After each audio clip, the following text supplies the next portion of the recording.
बिल्ला और बिली के बेटे की कहानी में एक नया मोड़ आता है। टाइगर के हमले के डर से बिल्ला और बिली ने अपने बेटे को जंगल में छोड़ दिया था। लेकिन जंगल में जब कुछ लोमड़ियों ने उसे अकेला पाया तो उन्होंने उसे बचा लिया और अपने साथ ले गई। लोमड़ियों का परिवार। लोमड़ियां उस बच्चे को अपने बच्चे की तरह पालने लगीं। उन्होंने उसे अपना नाम दिया, आदिराज। उन्होंने उसे प्यार और देखभाल से बड़ा किया। आदिराज ने जंगल के नियम कायदे सीखे और धीरे धीरे जंगल का एक बहादुर और होशियार बच्चा बन गया।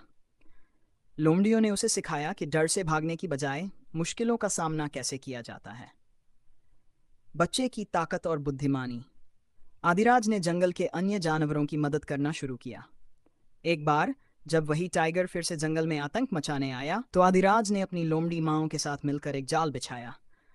टाइगर उस जाल में फंस गया और आदिराज ने उसे बिना चोट पहुंचाए जंगल से दूर जाने को मजबूर कर दिया।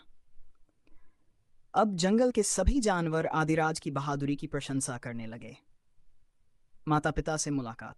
एक दिन जंगल में आदिराज ने अपने असली माता पिता को देखा। बिल्ला और बिली उसे पहचानकर शर्मिंदा हो गए। वे डर और पछतावे से रोने लगे। उन्होंने अपने बेटे से माफी मांगी और कहा कि उन्होंने गलत किया था।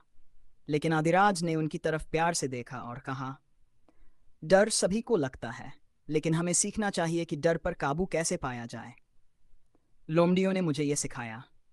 मैं अब तुम्हारा गुस्सा नहीं हूं। मेरे पास जो परिवार है उसने मुझे सिखाया कि माफ करना सबसे बड़ी ताकत है। सभी का नया परिवार। आदिराज ने अपने लोमड़ी परिवार और असली माता पिता को एक साथ लाकर एक नया परिवार बनाया।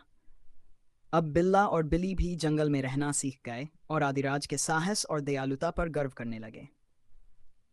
शिक्षा। यह कहानी हमें सिखाती है कि मुश्किल हालात हमें कमजोर नहीं बल्कि मजबूत और समझदार बना सकते हैं।